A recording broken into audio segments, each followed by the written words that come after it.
Hampton, Virginia, early 90s. Not the kind of place where NBA dreams come true. Allen Iverson wasn't born with privilege. He wasn't raised on hardwood courts or clean-cut suburban playgrounds. He grew up in a two-bedroom apartment, his mother, his siblings, and a daily fight for survival. His neighborhood, a place where hope was rare, and silence meant danger. Drugs, gangs, violence, that was the background music of his childhood. But in the middle of all that chaos, there was one sound that stood out. The bounce of a basketball. They called him Bubba Chuck. A small kid, skinny, wild energy, but with a fire in his eyes that never went out. He played barefoot sometimes. Concrete courts tore up his feet. He didn't care because when he had the ball, everything else disappeared. You couldn't teach what he had, said one of his early coaches. You could only hope he survived long enough to use it. He wasn't just fast. He was lightning. He didn't just dribble. He danced with the ball, football, basketball, it didn't matter. He was the best kid on any field, any court. But talent doesn't guarantee a way out, not in Hampton. Not in the early 90s. That's what makes this NBA story different. It's not about stats, it's not about titles. It's about a kid with nothing, except heart. Stick around, because Allen Iverson's journey is only getting started.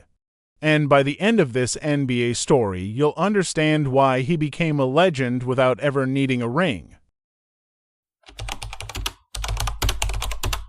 In 1993, Allen Iverson wasn't just the best athlete in his high school. He was the hope of an entire city, until one night shattered everything. At 17, Allen Iverson wasn't a normal kid. He was a two-sport prodigy, Virginia Player of the Year in both football and basketball. Friday nights, he was throwing touchdowns. Saturday mornings, dropping 40 points on the court, and on Sundays, he was helping his single mom carry laundry home because they still couldn't afford a dryer. But Hampton was still Hampton, a tough place. Racial tension ran deep. The line between talent and trouble was razor thin. And on the night of February 14, 1993, that line disappeared.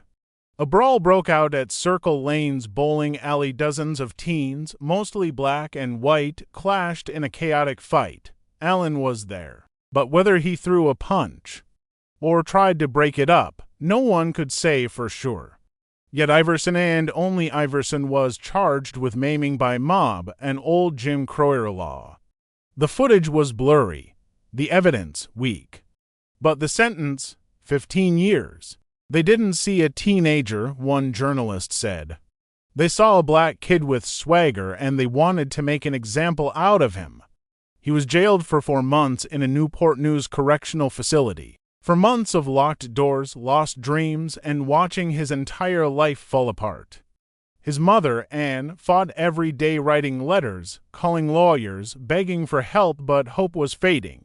Once the most sought-after athlete in the state, now Allen couldn't even walk outside without being labeled a thug. Coaches stopped calling. Recruiters disappeared.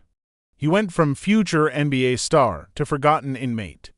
Imagine being 17, locked in, talented beyond belief. But now, all people see is a mugshot. This isn't just a low point in Allen Iverson's NBA story. It's the part they don't put on posters. It's the pain behind the tattoos, the silence behind the swagger. But just when the lights went out, a door opened. One man saw more than the headlines. Coach John Thompson, a towering figure from Georgetown University, made a phone call to Allen Iverson. He told her, if he gets out, I'll take care of him. Thompson had built Georgetown into a powerhouse. But more than that, he understood young black men navigating a broken system. He saw Iverson not as a risk, but as a kid who deserved a second chance. Stay with us, because in Part 3, Allen steps into Georgetown, and we'll see what happens when pain meets purpose. Some athletes go to college to polish their game. Allen Iverson went to Georgetown to save his life. When Coach John Thompson made that call, he wasn't just recruiting a player. He was offering a lifeline. Allen Iverson, fresh out of jail, was broken but burning. His dream wasn't dead, just buried, and Coach Thompson. He was the one man in the country with the courage and the heart to dig it back up. Walking onto Georgetown's campus was like landing on another planet. Iverson came from street corners, prison bars, public housing. Now, he stood under marble columns and Ivy League expectations. He wasn't like the other students. He wore oversized clothes, cornrows, diamond earrings. He talked loud, walked faster, played even faster, and people stared. A lot. "I wasn't trying to be different," Iverson said. "I was just being me, and that scared people." But John Thompson didn't flinch. He saw past the image. He saw the kid. He gave Allen a locker, a uniform, and a message. "You don't have to change who you are, but you will have to grow," and that's exactly what happened. From the moment he touched a basketball, Iverson wasn't just good. He was electric. In just his first game, he dropped 32 points. He had the quickest first step college basketball had ever seen. Defense, smothering, handles, like a magician, intensity. Like he was fighting ghosts with every dribble. In just 2 seasons at Georgetown, averaged 23 points per game. Set the school's freshman scoring record. Took the Hoyas to the Elite Eight. Became the most feared guard in college basketball. But it wasn't just the numbers, it was the fire. You could see it in how he attacked the rim, even against players a foot taller. How he dove for loose balls like it was Game 7. How every play looked like it might be his last. "I played like I was trying to get my life back," Iverson said. Because I was. After 2 seasons, Iverson made the leap. In 1996, he declared for the NBA draft. It wasn't just a career move. It was a message to the world. "I'm still here." He became the #1 overall pick, the first time a Georgetown player and a player of his size ever went first. The NBA wasn't ready, not for his speed, not for his style, not for the storm he was about to bring, and in part 4, that storm hits the league full force, because Allen Iverson was about to change the game forever. They said he was too small, too wild, too street. They were right, and that's exactly why he changed everything. Allen Iverson walks across the stage, just 6 feet tall in shoes, wearing a clean suit, but under it, a warrior's heart. He becomes the #1 overall pick, selected by the Philadelphia 76ers. He isn't just the shortest one pick in NBA history. He's also the most explosive. The league had never seen anything like him. From day one, Iverson was a problem for defenders, for critics, for tradition. In his first season, he dropped 35 points on Michael Jordan and crossed him up like it was a street ball game. It wasn't disrespect. It was a statement: "I belong here, no matter my size." He averaged 23.5 points his rookie year and won Rookie of the Year. But it was more than the stats, it was the way he played. Fearless drives into the paint despite being towered over every night. Relentless speed, like he had something to prove on every possession. Swagger, tattoos, cornrows, headbands. He brought the culture of the streets into the heart of the NBA. The league didn't know what to do with him. Some fans loved him, some media called him a threat to the image of the game. But Allen didn't care. He wasn't trying to fit in. He was trying to survive. Iverson didn't just play hard, he played hurt. Dislocated fingers, bruised ribs, sprained ankles. He still suited up. Why? Because somebody paid money to see me play. And because my mom was watching. He gave everything to the game. Every ounce of energy, every drop of blood, every night. He wasn't built to pace himself. He was built to burn. By 2001, Iverson was at his peak. He won the NBA MVP, leading a scrappy Sixers team to the finals against the dominant Lakers. Game 1. Iverson drops 48 points in LA. Hits a clutch jumper over Tyronn Lue. then steps over him cool, cold, unforgettable. That moment wasn't just iconic, it was cultural. It was hip-hop meeting hardwood. It was Allen Iverson's NBA story, captured in a single step. He didn't win the championship, but he won the people, and then came the press conference. We talking about practice, man. Not a game, practice, they made fun of it. But behind those words was a man hurting, still grieving his best friend's death, still carrying the weight of a city. That moment became a meme, but the pain, that was real. In Part 5, we talk legacy.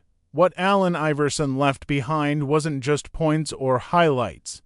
It was a blueprint for every underdog, every outsider, every kid told they weren't enough. Allen Iverson didn't just play basketball. He made the game feel human. By the time Allen Iverson left the NBA in 2010, he had over 24,000 career points, 11-time All-Star, NBA MVP 2001, 4-time scoring champion, countless ankles broken, millions of fans made. But his greatest stats can't be measured. I was never built to be polished. He didn't speak in media-trained sound bites. He wore his heart on his sleeve and his life on his skin in ink. He made cornrows, tattoos, and hip-hop part of NBA culture. Before Iverson, the league marketed perfection. After Iverson, it embraced authenticity. "I didn't try to be a role model," he said. "I just wanted to be real." That honesty, raw and unfiltered, inspired a generation. Steph Curry said Iverson made it okay to be small and still dominate. Kyrie Irving, Damian Lillard, Ja Morant, all carry pieces of AIS game in theirs. Even LeBron once said, "Pound for pound, Allen Iverson is the greatest." But legacy isn't just about the highlights. It's about the scars too. Iverson faced lawsuits. He went broke, he lost close friends, he made mistakes, and he owned them. He spoke openly about mental health, trust issues, and the weight of being a symbol for millions when you're still healing yourself. "I gave you everything I had. My body, my soul, my pain.